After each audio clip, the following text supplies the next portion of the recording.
Course చేసి skill బేస్లో subject నేర్చుకొని స్కిల్ డెవలప్డ్గా ట్రైనింగ్ అయ్యి పేషెంట్లకు కేర్ ఇవ్వడానికి అన్నది మేము హాస్పిటల్ సైడ్ డ్యూటీస్ చేస్తున్నాం.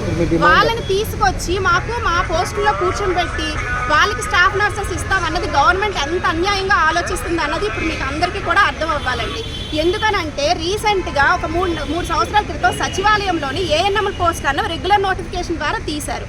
అప్పుడు తీసేటప్పుడు మాకు ఏంటంటే కాంట్రాక్ట్లోనే 15 సంవత్సరాల నుంచి ఉండిపోతున్నాం. మేము ఎప్పటికైనా రెగ్యులర్ అవుతామా లేదా అన్న దృష్టితో మమ్మల్ని కూడా పోస్టులకు ఏమైనా పెట్టుకోమంటారా, మేమైనా ఎలిజిబుల్ అని చెప్పేసి అప్లికేషన్ పెట్టుకోవడానికి వెళ్తే ససేమిరా కుదరదు, మీరు జిఎన్ఎంస్ బీఎస్సీ నర్సింగ్ వాళ్ళు ఏఎన్ఎం పోస్ట్కి మీరు ఎలా పెట్టుకుంటారు నోటిఫికేషన్ అని చెప్పేసి ఎవ్వరు కూడా మా అప్లికేషన్ తీసుకోవడానికి ఇష్టపడిన పరిస్థితుల్లో ఏఎన్ఎంస్ని తీసుకొచ్చి ఇప్పుడు మా పోస్టుల్లో యాజ్ ఏ స్టాఫ్ నర్స్గా నర్సింగ్ ఆఫీసర్గా ఎలా కూర్చొని పెడతారని చెప్పి మేము గవర్నమెంట్ని అడుగుతున్నామండి.